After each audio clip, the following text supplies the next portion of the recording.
Hey everyone, Thyworm here. Today, a game that was never really alive to begin with finally seems to have died. Torchlight 3 released their final update because the studio behind it also stops development. Let's talk about what that potentially means. If you enjoy indie games, news and action RPGs, consider subscribing. It helps out a lot really, and I'm thankful for all the support, so thanks. Torchlight 3, in my opinion, was always a lot of unrealized potential. After the amazing predecessors, the game was never in a state where the larger community took interest. Most of that was because of the stark contrast with the two previous games, which were fan favorites and even are very playable up to this very day, a decade later. Torchlight 3, however, will not age that well. The development of Torchlight 3 started out by a different game with a different purpose. Because Torchlight 3 wasn't the original title. The game first saw the light of day as Torchlight Frontiers, an MMO-style free-to-play game. It was built by Extra Games, led by Max Schaefer, the ARPG god himself that worked on Diablo. None of the creativity and splendor Diablo 2 had made it into Torchlight Frontiers, however. I played the alpha and it was rather horrible actually. The whole game just lacked a soul. It was grindy, repetitive, boring, it just sucked. And no one, of course, thought it was a good idea to turn Torchlight 3 into an MMO-style free-to-play game. No one, but perhaps the owner of the Torchlight franchise, Perfect World Entertainment. They saw a franchise, they saw a lot of money, and they had Extra Games under their wing, and so Torchlight Frontiers happened. As you can imagine, that game didn't do too well. I think it became clear, perhaps also in the marketing predictions, this game was going to be a disaster. Very few people were positive about this, and everyone could see it was a bad idea. Eventually, also Perfect World and Extra realized this, and they did what they should have done at the start, which is making Torchlight 3. The main issue at this moment was that the devs didn't start from scratch, of course. The only thing that changed was the title. Game development simply continued, but now the game cost $30 and the planned microtransactions were gone. Still, as to this date this is the case, the game design is the design for a free-to-play game, with a battle pass, an emphasis on cosmetics and pets and other stuff players could buy in the store. The intention of Perfect World was never to create a good game, the intention was to make money, and it ended up hurting the game a lot. I played Torchlight 3 a decent amount, I did a review on it, I kept covering it in the roundups, and this video is dedicated to the game as well. I always hoped that they could maybe turn it around, but when I played another campaign run and ran into the same issues over and over again and encountered the same bugs that persisted since alpha, the bugs where we didn't have enough quest items spawn as well, I did basically lose all hope.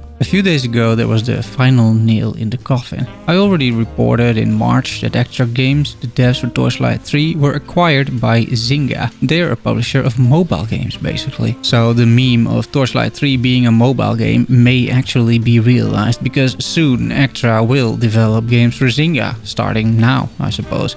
It won't be a Torchlight game, however, because Perfect World holds the licenses for that franchise. The latest patch, Torchlight 3, brought a new undead character and a whole heap of other stuff like pets and whatnot, but I'm not really interested in that anymore. There's a very decent chance that if you run into a bug right now, it's going to be bugged forever, because the devs have left the building. It's an interesting departure gift for sure. To me though, Torchlight 3 was already dead. The game never lived up to the expectations and was plagued with bugs and weak gameplay until the very end. I was actually surprised updates for free kept coming in, so props to Extra for that. What's more interesting is what's going to happen to the future, the franchise and the devs. Here's some speculation for you. Starting with Extra, they will now work for Zynga Games, and it's seriously questionable if Zynga is any better than Perfect World. They're supposedly working on an unannounced cross-platform action RPG for Zynga, so perhaps we'll see another game like Torchlight 3. This time it might really be free to play, which should in most cases tell you all you need to know. Zynga mostly, if not exclusively, creates free-to-play games. And what about Torchlight 3? Well, it's unclear, but like Max Schaefer says in his final post, they're passing it back to their partners at Perfect World. This includes development. We haven't heard about any new studio taking over, and I can't imagine Torchlight 3 is a profitable venture at this moment in time, so most likely the game is simply going to die. There will be no more updates, no more fixes, no more nothing. The franchise franchise, however, may not necessarily die. It's safe to assume that the whole free-to-play Frontiers idea came from Perfect World, and they may try to pull the same shit again. This may not be the last we see of Torchlight, but I won't be as excited as long as it's Perfect World pulling the strings over there. And that's really all I got for you today. Thanks for watching.